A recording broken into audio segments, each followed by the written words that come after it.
নিজেকে নিজে প্রশ্ন করেন, আমি কি আমার পুরো জীবনে এমন কোনো আমল কি আমি কখনো করেছি যে আমি যদি এখনই এই মুহূর্তে মারা যাই আমার জন্য কি কবরে জান্নাতের ফায়সালা হয়ে যাবে? নিজেকে প্রশ্ন করেন, নিজেকে। আচ্ছা, যদি মন বলে যে হ্যাঁ, এই যুবক ভাইয়ের আব্বাজান, মন যদি বলে হ্যাঁ আমি তো অনেক অনেক এমন আমল করেছি যে এখনই মারা গেলে এখনই আমার কবরটা জান্নাতের বাগান হয়ে যাবে, তাহলে আজকে আসিফ হুজুরের ওয়াজটা আপনার জন্য নয়। কিন্তু যদি আপনার মন বলে না, আমি তো এমন কোনো আমল করি নাই যে আমলের দ্বারা এখন মারা গেলে এখনই আমার কবরটা জান্নাতের বাগান হয়ে যাবে, তবে আমি বলতে চাই আপনাদের এই মাহফিলে এখন এমন অনেক যুবক মুরব্বী বসে থাকতে পারে, আমি যদি স্টেজ থেকে নেমে গিয়ে পকেটটা চেক করি, রাগ করবেন না, আমি যা বলছি বাস্তব বলছি, অনেকের পকেট থেকে এখন এই মাহফিলে রাত বাজে 11:30 পকেট চেক করলে বিড়ির প্যাকেট অনেকের পকেট থেকে বের হবে, এখনই বের। আমি আঘাত দেওয়ার জন্য না, আমি আঘাত দেওয়ার জন্য বলি নাই, না হাসবেন না, আমি আঘাত দেওয়ার জন্য একদম বলি নাই। অনেক যুবকের মোবাইল ফোনটা যদি আমি এখন চেক করি, এমনি গ্যালারিতে ঢুকে যাই, লকটা খুলে দেখা যাবে অনেক যুবকের গ্যালারি ভর্তি উলঙ্গ মেয়ের নাচ গান দিয়ে ভরা আছে। আমি যদি সত্য কথা বলতে চাই, আমি বলতে চাই এমনভাবে, এখানে অনেক যুবক এমনও বসে আছে যেই যুবকটা আজকে রবিবারে ফজর থেকে নিয়ে এশা পর্যন্ত এক ওয়াক্ত নামাজ পড়ে নাই, এক ওয়াক্ত পড়ে নাই। আমার দিকে তাকান, আপনাদের মৃত্যু কেমন হবে? আমি এখন মৃত্যুকে দুইটা ভাগ করতে চাই। আচ্ছা, একটা প্রশ্ন করে ফেলতে চাই, ওয়াজের মাঝখানে বলেই ফেলি, আপনারা আমার আপন মানুষ, আমার কথা বুঝতে কোনো সমস্যা হচ্ছে না তো ভাই আমার? তাহলে আমার দিকে উত্তর দেন, বলেন সবাই, মৃত্যু কয় প্রকার? না এদিকে আওয়াজ, বামে কোনো আওয়াজ পাইনি, জোরে বলতে হবে, মৃত্যু কয় প্রকার? 1 নাম্বার হলো নামাজি বান্দার মরণ, 2 নাম্বার হলো বেনামাজি বান্দার মরণ। দুইজনের মরণ কেমন হবে আজকে যদি আপনি মন দিয়ে শুনতে পারেন, আপনার দেহের চামড়ার প্রত্যেকটা লোম দাঁড়িয়ে যাবে।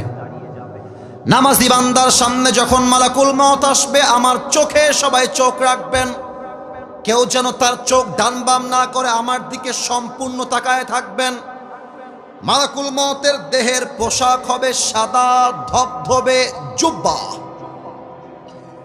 হাতের চামড়া রং হবে সাদা ধবধবে ফর্সা, চোখগুলো হবে টকটকে কালো, আর দেখতে হবে চমৎকার তাগড়া যুবক। পা থাকবে জমিনে, মাথা থাকবে লম্বা তাগড়া ইয়াং ম্যান। এসে দাঁড়িয়ে যাবে নামাজি বান্দার সামনে, দাঁড়িয়ে কি বলবে? এটাও হাদিসে এসেছে, ইয়া আইয়াতুহান নাফসুল মুতমাইন্না উখরুজি ইলা মাগফিরাতিল্লাহি ওয়া রিজওয়ানি। এই নামাজি বান্দা, বের হয়ে আসো। এই ফিল করেন যে নামাজি বান্দা আপনি, মালাকুল মওত আপনাকে বলছে, এই নামাজি বান্দা বের হও। নামাজি বান্দা বলবে, ইলাল খুরুজ, जाना है तो कहाँ जाना है, मेरा आखिरी ठिकाना कहाँ पर है मुझे बताओ। अरे जाबो कोथाय? সুবহানাল্লাহ, যেন কেউ আসতে না বলে আমি হাদিসের আগে তর্জমা করে দেই। মালাকুল মওত বলবে, ইলা মাগফিরাতিল্লাহি ওয়া রিজওয়ানি, আসো আসো, আল্লাহর জান্নাত তোমার অপেক্ষায় বসে আছে। সুবহানাল্লাহ কইতে পারলেন না মিয়া? এবার আমার দিকে একবার তাকান, আমি জানি এইটা টিস্যু, আপনারাও সবাই জানেন, কিন্তু একটু উত্তর দেন, বুঝে উত্তর দিবেন। এটা কি গোল নাকি চারকোনা? ওরা খুব সাহস রাখে, আরেকবার, গোল না চারকোনা? চারকোনা, রাইট আনসার। এবার বাম হাত কেউ দেখবেন না, আমার একটু সরি, আমি অভিনয়টা করছি কেন জানেন? যেন আপনারা হাদিসগুলো জাস্ট বাক্যে নয় প্র্যাকটিক্যালি বুঝে যান। আমার ডান হাতের দিকে তাকান, এই টিস্যু কি দেখা যায়? একটু জোরে বললে ভালো হতো, টিস্যু কি দেখা যায়? নামাজি বান্দার রুহুকে কবজ করবার জন্য আগে হাদিসটা বলে দেই, কাফাম মিন আকফানিল জান্নাহ ওয়া হানুত মিন হানুতিল জান্নাহ। নামাজি বান্দার রুহুকে কবজ করে জান্নাত পর্যন্ত নেওয়ার জন্য আল্লাহ তাআলা জান্নাত থেকে একটা লাল রেশমি রুমালের চাদর দুনিয়াতেই পাঠিয়ে দিবে। সুবহানাল্লাহ। এই হচ্ছে নামাজি বান্দার মরণ। এবার যে হাদিসগুলো বলবো, মায়েরা যারা এসেছেন, আমার কলিজার টুকরা বোনেরা, কানটা খাড়া করবেন। বেনামাজির সামনে যখন মালাকুল মউত দাঁড়িয়ে যাবে, তার চোখটা হবে লাল টকটকে, দেহের চামড়ার রং হবে নীলাভ বর্ণের চামড়া, পা থাকবে জমিনে, মাথা থাকবে আকাশ বরাবর বিশাল লম্বা, আর দেহের পোশাক হবে কালো কুৎসিত পোশাক। আমার চোখের দিকে তাকান সবাই, এরকম বড় বড় চোখ করে বেনামাজির দিকে তাকায় থাকবে। বেনামাজি মালাকুল মউতকে দেখার সাথে সাথে থরথর থরথর করে কাঁপবে, থরথর করে। বেনামাজিকে একটা ধমক দিয়ে মালাকুল মউত বলবে, ইয়া আইয়াতুহান নাফসুল খাবিসা উখরুজি ইলা গাদাবিল্লাহ। এই বেনামাজি, বের হয়ে আয়, আল্লাহর জাহান্নামের আগুন তোর জন্য দাও দাও করে জ্বলছে, বের হয়ে আয়। একটা ধমক খেয়ে বেনামাজির চোখটা বের হয়ে যাবে, জিহ্বার ডান দিক থেকে সাদা সাদা ফেনা বের হওয়া শুরু হয়ে যাবে, থর থর থর থর করে কাঁপবে। আবার ধমক দিবে, বের হয়ে আয়। রুহুটা ছিঁড়ে বের হবে।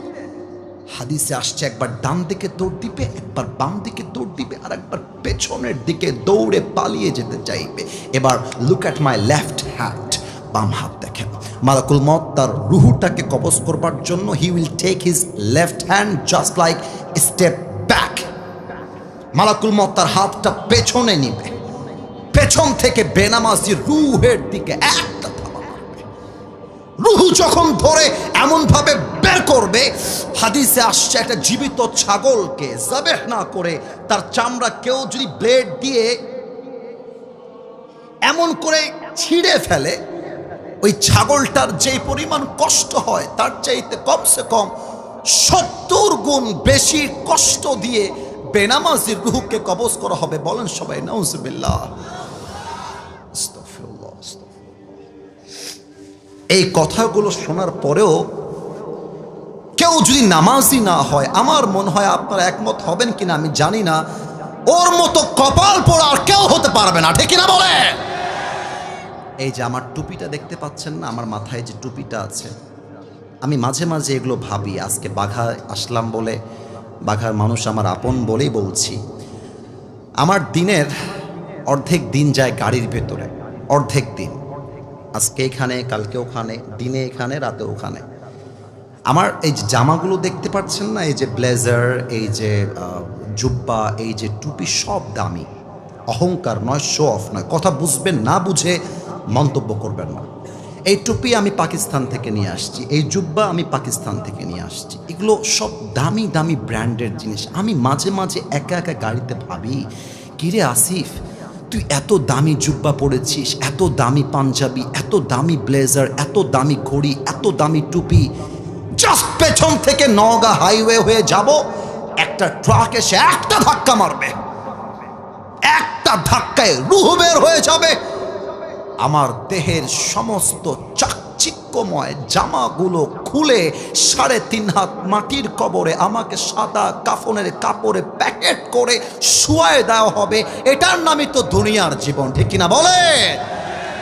রূপেরই গৌরবে সাজিয়াছ সাজ, সোনা দানা কত কি আর রাজকী পোশাক, যেদিন প্রাণ চলে যাবে সবই পড়ে রবে, প্রাণ চলে যাবে সবই পড়ে রবে, গায়ে দেবে মার কিনো থন রে মন আমার, কেন বাঁধো দালান ঘর। একটু গান তো আমার সাথে মৃত্যুকে স্মরণ করে।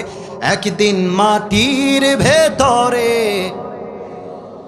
রে মন আমার, কেন বাঁধো দালান ঘর। ঠিক কিনা বলেন?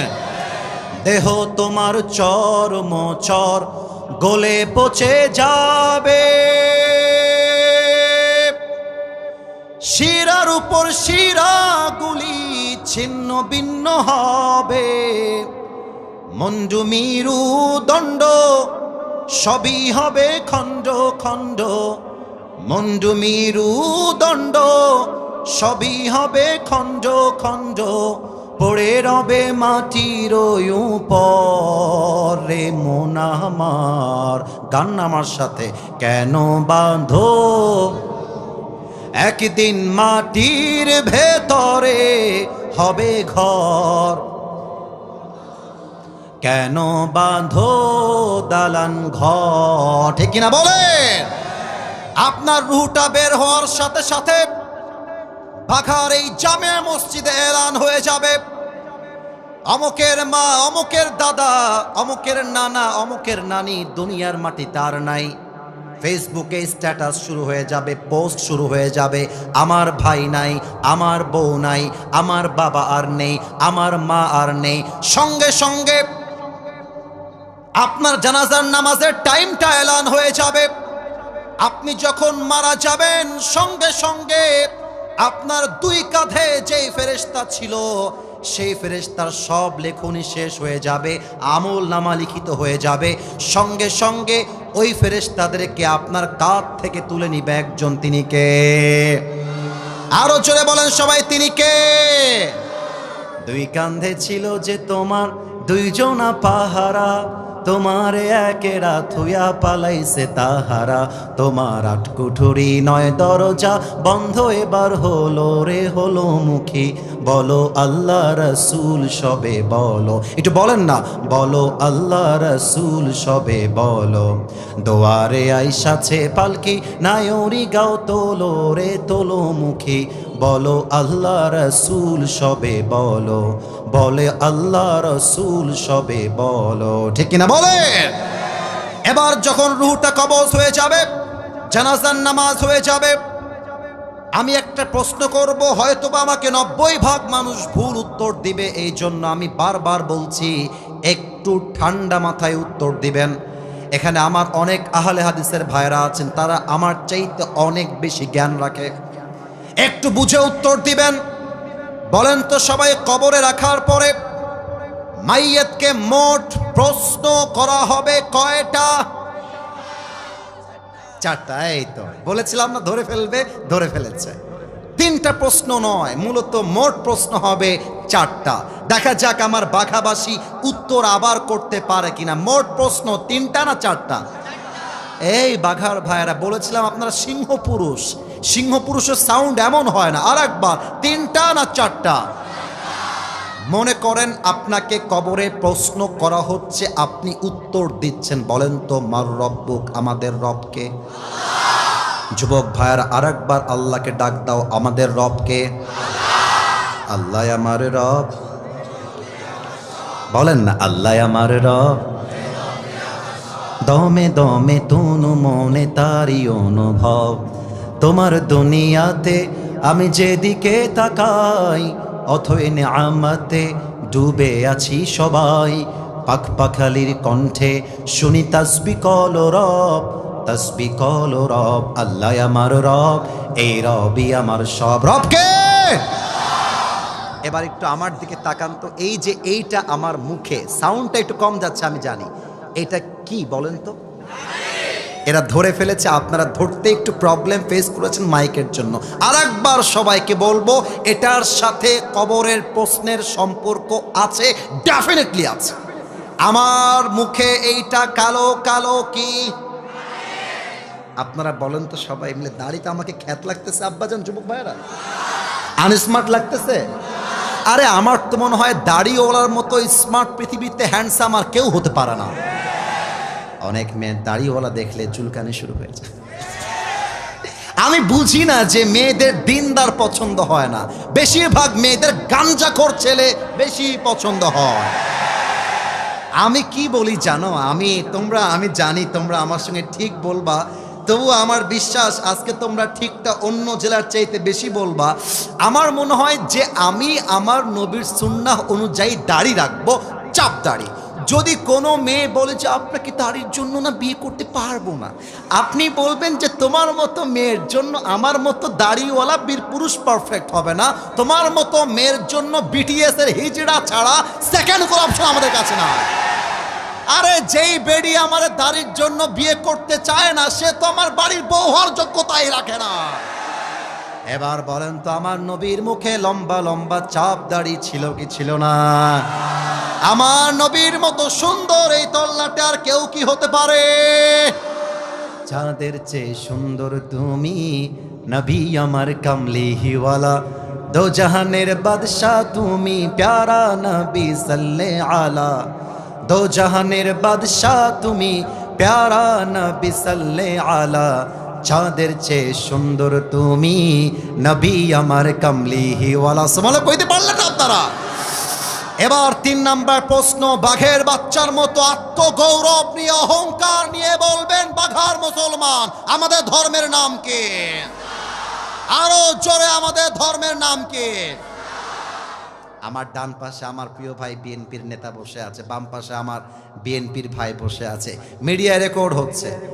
একটা কথা আজকে বলছি, মিডিয়ার ভাইরা এটা আপলোড দিয়ে দিবা, আমার বিএনপির ভাইরা ইসলামের বিপক্ষে নয়, আমার জামাত ইসলামের ভাইয়েরা ইসলামের বিপক্ষে নয়। আমার কথা, বিএনপি যদি মুসলমান হয়, জামাত ইসলাম যদি মুসলমান হয়, আহলে হাদিস যদি মুসলমান হয়, যদি আমরা সকলেই সাধারণ জনগণ মুসলমান ঘরের বাচ্চা হই, তাহলে আমাদের দাবি দল মত নির্বিশেষে আগামীর পার্লামেন্ট চলবে আল্লাহর কোরআন দিয়ে। এই ক্ষেত্রে কোনো দল মত মানি না। আমার কথা আমি জানি, এই কথা অনেকের গায়ে লাগবে, কারণ মৃত্যু কবরের ওয়াজ শুনতে অনেকের পছন্দ হয়। বাট যখন আমরা বলি জমিন যার আইন চলবে তার, জমিনটা আল্লাহর, আইন চলবে আল্লাহর, অনেক মুসলমান নামের বেঈমানের গায়ের মধ্যে জ্বালা পড়া শুরু হয়ে যায়। আমাদের কথা একটা, আগামীর বাংলাদেশে আমরা কোনো ব্রিটিশ আইন দেখতে চাই না, গণতান্ত্রিক আইন দেখতে চাই না। আগামীর বাংলাদেশে প্রত্যেকটা সংসদে সংবিধান পাশ হবে আল্লাহর এই কোরআন থেকে। হাত তুলে বলো সবাই ঠিক কিনা?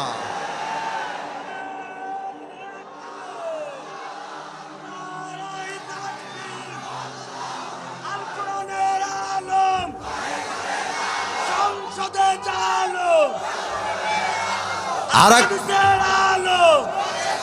আমার সঙ্গে আমাকে শুধু কথাগুলো বুঝে শুনবেন, কবরে গিয়ে আপনি প্রশ্ন উত্তর মুখস্থ করে যাবেন। বিএনপির ভাইয়ারা শুনবেন, আমি আসিফ হুজুর আপনাদের শত্রু নই, আমার মতো বন্ধু আপনি পুরো বাংলাদেশে আর কাউকে খুঁজে পাবেন না। আমি আপনার ভালোবাসার মানুষ হয়ে বলছি, আপনি পরীক্ষার হলের প্রশ্ন, আগামীকাল রাজশাহী কলেজে আপনার পরীক্ষা আছে, প্রশ্ন পড়বেন বাংলাদেশের রাজধানীর নাম ঢাকা, ঢাকা, ঢাকা।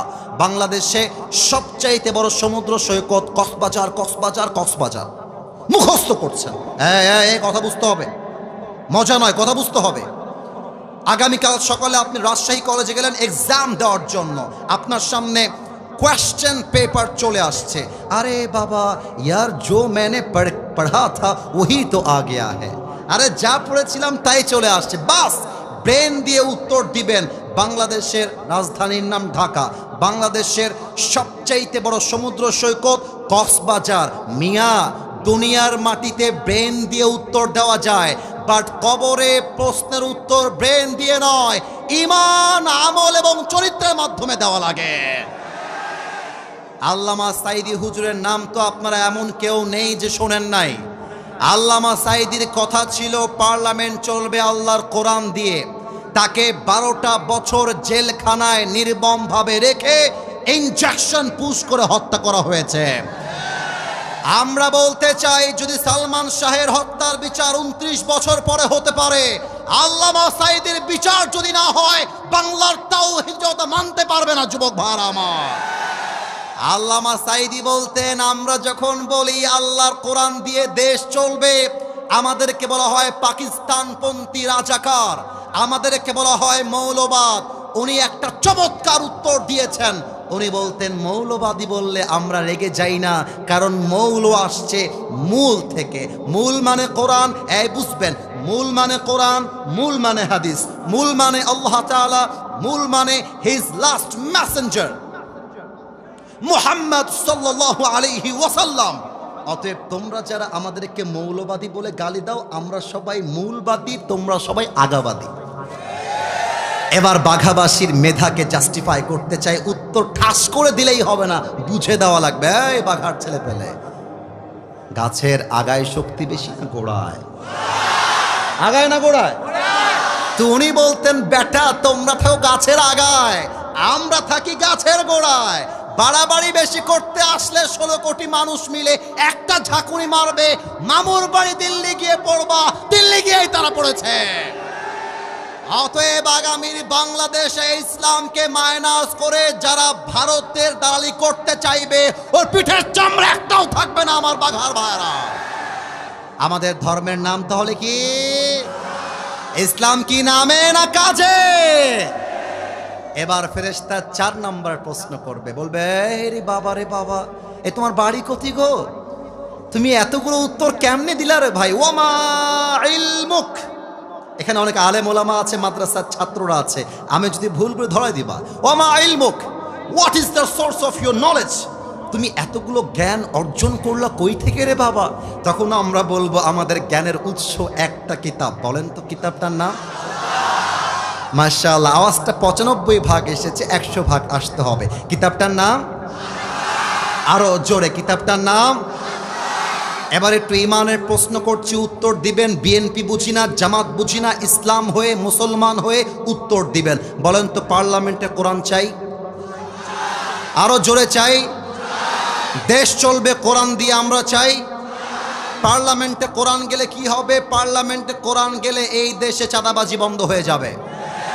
পার্লামেন্টে কোরআন গেলে কি হবে? এই দেশে সুদ বন্ধ হয়ে যাবে। পার্লামেন্টে কোরআন গেলে কি হবে? এই দেশে ঘুষ বন্ধ হয়ে যাবে। পার্লামেন্টে কোরআন গেলে কি হবে? এই দেশে টেন্ডারবাজি বন্ধ হয়ে যাবে। পার্লামেন্টে কোরআন গেলে কি হবে? রাত বাজে 2টা, রাজশাহীর শহরে একজন যুবতী মেয়ে, সুন্দরী মেয়ে হাঁটবে, কোনো বাপের বেটার ক্ষমতা হবে না তাকে রেপ কিংবা ইফতিজিং করবার। কোনো একদিন এদেশের আকাশে কালেমার পতাকা দুলবে, সেদিন সবাই খোদাই বিধান পে দুঃখ বেদনা ভুলবে। ঠিক কিনা বলে? সেদিন আর হবে না হাহাকার, অন্যায় জুলুম অবিচার, থাকবে না অনাচার, দুর্নীতি কদাচার, থাকবে না অনাচার, দুর্নীতি কদাচার, সকলেই শান্তিতে থাকবে। সেদিন সবাই খোদাই বিধান পে দুঃখ বেদনা ভুলবে। লাস্ট আরেকবার গাইতে চাই, গাওয়া যাবে? আরেকটু, আরে ভাই শেষ ভালো যার, সব ভালো যার, গাওয়া যাবে? কোনো একদিন এদেশের আকাশে কালেমার পতাকা দুলবে, সেদিন সবাই খোদাই বিধান পে দুঃখ বেদনা ভুলবে। ঠিক কিনা বলেন?